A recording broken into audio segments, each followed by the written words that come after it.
We will be starting our section on trigonometry, and as we start trigonometry, I'm going to show you the most famous equation in trigonometry, probably, and it's one of the most popular equations in math, and this is the Pythagorean Theorem. Pythagorean Theorem. And this theorem is very important in trigonometry. Okay, what do we mean by trigonometry? Well, if you see the prefix, there's the prefix tri there. And trigonometry is the study of triangles, and more specifically, it's the study of right triangles. Remember, right triangles are triangles that have a right angle like this. And when we're considering right triangles, the Pythagorean theorem is very important. Okay, and some of you might already know what the theorem is. It's very popular and it's very famous. And this is the theorem right here. A squared plus b squared equals c squared. Okay, it doesn't look too complicated. What does this mean? What does a squared plus b squared plus equals c squared mean? What are a, b, and c? And these actually are the sides of a right triangle. And let me actually underline the C here with a different color because this is an important side. So A and B, it doesn't really matter. The A and B are the what's called the legs of the right triangle, and these legs make up the right angle. Okay, so they have to be touching the right angle. Right? This side here and this side here are both touching the right angle. So you can either call this A and this B, or you can call this B and this A. It doesn't really matter, but I'm just going to call that A and that B for now. And this side here, the C side, this is an important side. This is what's called the hypotenuse.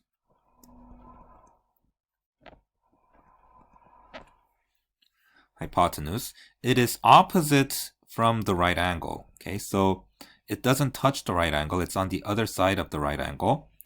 And it is the longest side. It is the longest side of a right triangle. Okay, so the side that is opposite from the right angle is the longest side in the right triangle. So this side is C. So A and B, it doesn't really matter which side you call A and which side you call B, but C has to be the hypotenuse, the longest side in the right triangle. Okay, so what does this formula or this theorem mean, the Pythagorean theorem? Well, given a right triangle,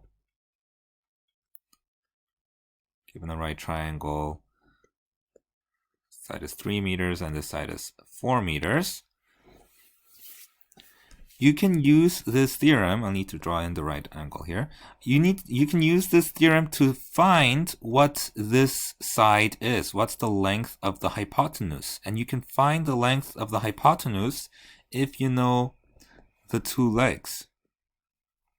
Okay, so we can assign, it doesn't matter which one we call A, which one we call B. I'll call this one as A and this one as B, and this side has to be C. So we're trying to find what C is, and we're given A and B. And using the Pythagorean theorem, A squared plus B squared equals C squared, just plug in these numbers for A and B. So 3 squared plus 4 squared equals C squared. Okay, 3 squared is 9, 4 squared is 16, that equals C squared. 9 plus 16 is 25. That equals c squared. So what does c equal? How do you get rid of the exponent here? Some of the students make the mistake of saying that c equals 25, which is not the case. C squared is 25. So to get c, you'll need to do the square root of both sides. And then this square will cancel with the square root. So c is going to equal the square root of 25, which is 5. And since the unit is meters, we'll call that 5 meters. So this side is going to be 5 meters. So using the Pythagorean theorem, you can find the hypotenuse of a right triangle. Now notice sometimes our numbers are not going to come out pretty like this. Let me give you another example. Let's say we have a right triangle where this side is 4 centimeters, this side is 7 centimeters. What is our hypotenuse? Okay, so again, we can call this as A, and this as B, and this as C. We're trying to find what C is. A squared plus B squared equals C squared. We're using this formula. A is 4, so we have 4 squared. B is 7 plus 7 squared equals C squared. 4 squared is 16. 7 squared is 49. That equals C squared. That is going to equal 65. Okay, so how can we find C? How can you find C in this case? We'll have to, again, take the square root of both sides. Get rid of the squared. So C is going to equal, this actually doesn't simplify. Square root of 65 doesn't simplify. So we'll have to just leave it as square root of 65. Okay, so C is going to equal square root of 65 centimeters. Okay, so if the square root here doesn't simplify, just leave it as an expression of a square root. Okay, we can extend the use of the Pythagorean theorem further. So this time, let's say that we know what the hypotenuse is. We know that the hypotenuse, let's say the hypotenuse is 10 centimeters.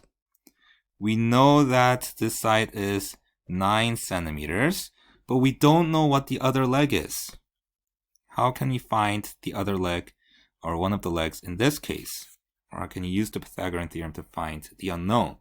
So again, assign A and B, it doesn't matter which one is which, but as long as they're both the leg, A can be this side, B can be this side, and C can be this side. And we have our formula, A squared plus B squared equals C squared. And just plug in what you know. We don't know what A is, so just leave A squared as A squared. We know that B is 9, and we know that C is 10. Okay, if you simplify, we have A squared plus 9 squared is 81 equals 100 squared, or 10 squared is 100. And we're trying to solve what A is. Right? So in this case, we'll need to subtract 81 from both sides. I encourage you to show all this work so that you don't get confused. If you don't show your work and try to do this in your head, you're going to get confused. So show your work at first. Once you get more comfortable with this, once you're confident that you're not going to make a mistake, then maybe I'll let you just skip a few steps. For now, please show all your work to avoid unnecessary mistakes. So on this side, on the left side, we have A squared. On the right side, it's minus. On the right side, we have 100 minus 81, which is 19. And to get A, then we just take the square root of both sides. The square root will cancel with the square. So A equals, again, the square root of 19 doesn't simplify. So A is just going to be square root of 19. So this side, this leg, is going to be square root of 19 centimeters. Okay, so this is how you can use the Pythagorean theorem to either find the hypotenuse or to find one of these legs. Let's actually go over a case where we have to find B. I mean, it's going to be the same as finding A, but for some of you who might be confused when the orders switch there, I'll just do a really quick example. So this is, we know that this time we know A equals 5 meters. Let's say that hypotenuse C is 11, and we don't know what B is. Okay, so A equals this side, B equals this side, C equals this side, and we can use the same formula. A is 5, so 5 squared plus B squared. Oops, this shouldn't be a plus here, it should be equals. Equals C squared, which is 11 squared, so 25 plus B squared equals 121. And you do the same thing basically, except this time you're isolating B, not A. Okay, but the process is the same. You subtract 25 from both sides, so you get B squared equals 121 minus 25, which is 96. Okay, and square root of B, or square root of B squared. So square root both sides, we get that B equals the square root of 96. Okay, so the way you find the square roots, or the legs, is the same. The way you find the B is the same as the way you find A. You just need to remember to subtract the known value from both sides, and then take the square root. Okay, so notice how Pythagorean theorem is very useful in finding either the legs or the hypotenuse of a right triangle. And it's going to be used a lot from now on in trigonometry. So I advise you to memorize this formula right here, which I don't think is a very hard formula to memorize. So once you have that formula, you'll be able to do a lot of different things with the right triangle.